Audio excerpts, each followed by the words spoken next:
जय हिंद दोस्तों, मेरे चैनल डिफेंस डिस्कशन में आप सभी का स्वागत है। दोस्तों, बड़ी सिस्टम को लेकर मैंने 2 से 3 वीडियो बनाए। उन वीडियो को आपने काफ़ी पसंद किया। कुछ ऐसे मुद्दे होते हैं जिन मुद्दों पर कोई बात करना नहीं चाहता, लेकिन हमें लगता है कि उन मुद्दों को उठाना बेहद ज़रूरी है। जिस वक्त बड़ी सिस्टम को लेकर बातचीत जारी है, आप लोगों के कमेंट्स अभी तक आ रहे हैं, उसी बीच एक बेहद सनसनीखेज मामला जो है वो दोस्तों सामने आया है। जनसत्ता की एक रिपोर्ट सामने आई है जो कहती है कि ने अपने कुक और जवानों की पिटाई की। ब्रिगेडियर के ऊपर कुक और जवानों की पिटाई का आरोप, थप्पड़, घूंसे और गालियां देने के भी दावे। सेना ने शुरू की जांच। तो इंडियन एक्सप्रेस के मान अमन सिंह छीना और अरुण शर्मा की पूरी रिपोर्ट है। अब इस रिपोर्ट में क्या कुछ कहा गया है, पहले वो देख लेते हैं क्या ये पूरी जानकारी है। उसके बाद जो है फिर मुझे लगता है कि मेरी जो टिप्पणी है वो जरूरी होगी। यह रिपोर्ट कहती है कि भारतीय सेना ने 1 मार्च को एक गंभीर घटना के जांच के आदेश दिए हैं।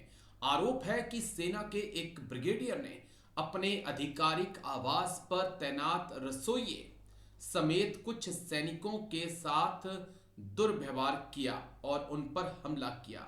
यह घटना जम्मू कश्मीर के पुंछ जिले में एक सेक्टर मुख्यालय में हुई।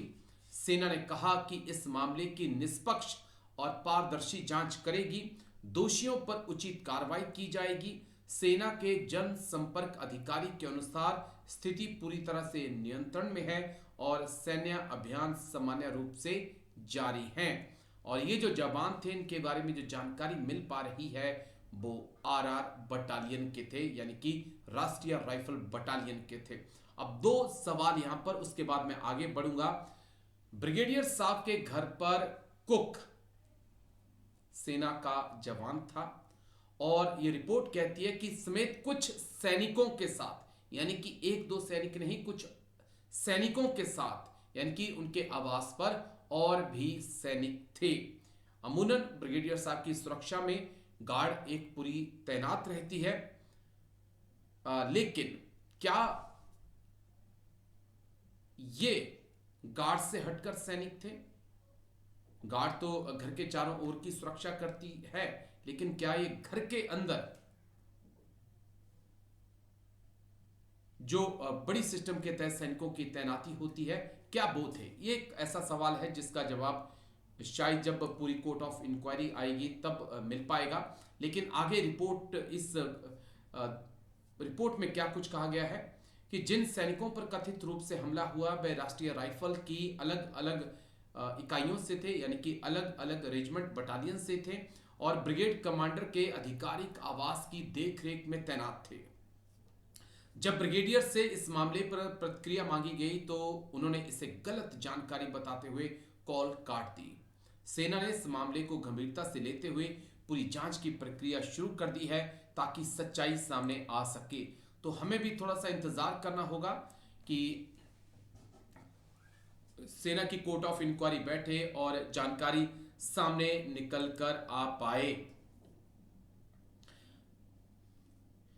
वहीं ये भी कहा जा रहा है कि जो एक कोर्ट ऑफ इंक्वायरी बैठी है, इसमें यह भी देखा जाएगा कि ब्रिगेडियर ने अपने रसोइये के साथ दुर्व्यवहार किया, उसे थप्पड़ मारे, घूंसे मारे, अपशब्द कहे।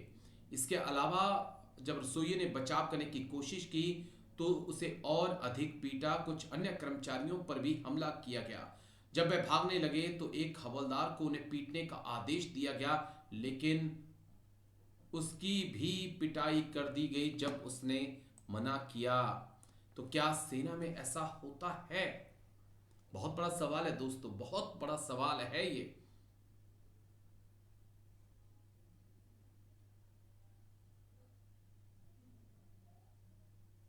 वे 3 मार्च को रोमियो फोर्स के डिप्टी जनरल ऑफिसर कमांडिंग द्वारा प्रारंभिक जांच शुरू कर दी गई है। वरिष्ठ सेना अधिकारी ने भी घटनास्थल का दौरा किया है, जिससे संकेत मिले हैं कि सेना इस पूरे मामले को बहुत गंभीरता से ले रही है और जांच के बाद जो भी दोषी पाया जाएगा उसके खिलाफ कड़ी कार्रवाई की जाएगी, फिर वो चाहे ब्रिगेडियर साहब हों या फिर कुक और उनके घर में तैनात दूसरे जवान हों।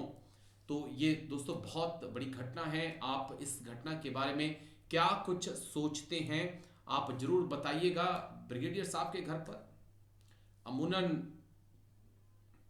कम से कम 2 या 4 लोग तो उनके घर पर मौजूद रहते हैं जो घर का काम उनके अंदर करते हैं, इससे ज़्यादा भी हो सकते हैं। गार्ड के उनकी गार्ड के लिए भी बाकायदा तैनाती होती है।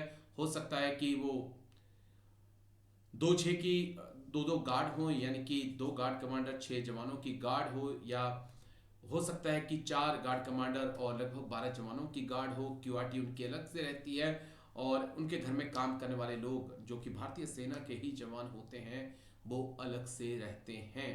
लेकिन क्या कोई इतना बड़ा अधिकारी ऐसे कर सकता है? इसके लिए हमें थोड़ा रिपोर्ट का इंतजार करना होगा, लेकिन बेहद संगीन ये पूरा मामला है।